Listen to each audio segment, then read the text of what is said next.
வணக்கம் நண்பர்களே. இன்னும் ஒரு இனிய காலை பொழுதில் தீதும் நன்றும் நிகழ்ச்சியில் உங்களை சந்திப்பதில் மிக்க மகிழ்ச்சி அடைகிறேன்.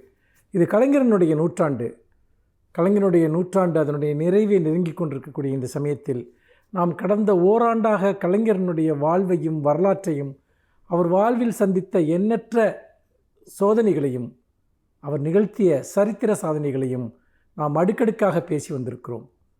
அப்படி என்றால் கலைஞரனுடைய அந்த இறுதி காலகட்டம், அந்த காலகட்டத்தில் தமிழ்நாட்டில் நடந்த பல்வேறு விதமான பிரச்சனைகள், திராவிட முன்னேற்றக் கழகம் சந்தித்த நெருக்கடிகள், கலைஞர் என்ற ஒரு மாபெரும் ஒரு அடித்தளத்தை கொண்டு இந்த இயக்கம் எப்படி தன்னை மீண்டு வந்தது, தன்னை புதுப்பித்து கொண்டது என்பதை பற்றியெல்லாம் தான் நாம் இந்த நாட்களில் பேசப்போகிறோம்.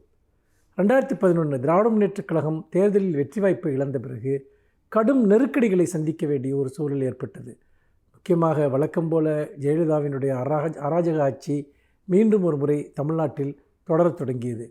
அந்த சமயத்தில்தான் திமுக பல்வேறு விதமான நெருக்கடிகளுக்கு ஆளாக்கப்பட்டது.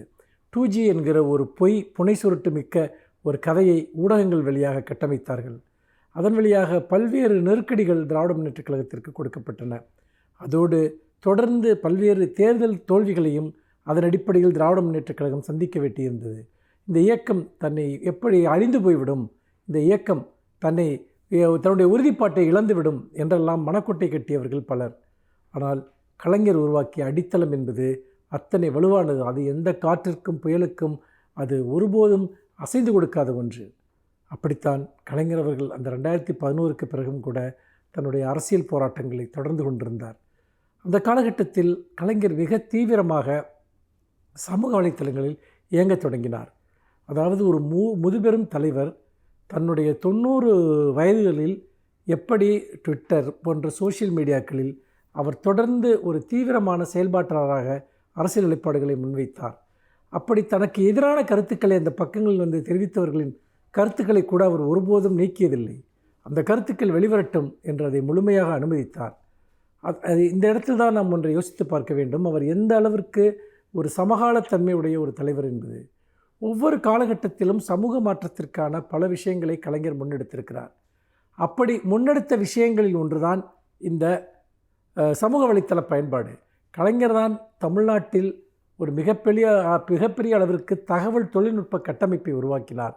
தகவல் தொழில்நுட்ப பூங்காவை டைட்டில் பார்க்கை அவர்தான் உருவாக்கினார்.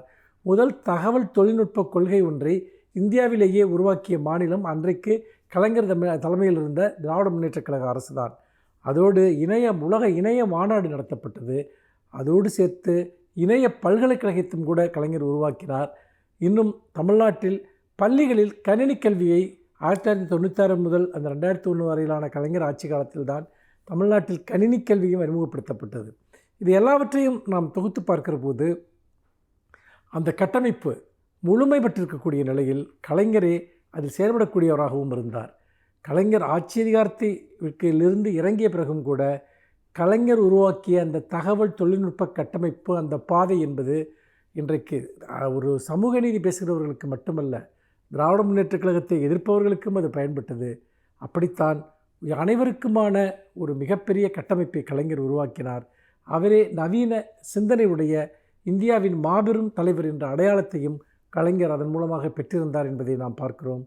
அவர் வேறு எந்தெந்த வகையில் எல்லாம் ஒரு தனி மனிதராகவும் ஆட்சியாளராகவும் கட்சி தலைவராகவும் எத்தகைய ஒரு மகத்தான பாடங்களை நமக்கு விட்டு சென்றிருக்கிறார் என்பதை இந்த நாட்களில் நாம் தொடர்ந்து பேசுவோம். மீண்டும் இன்னும் ஒரு புதிய சிந்தனையோடு உங்களை சந்திக்கிறேன். நன்றி, வணக்கம்.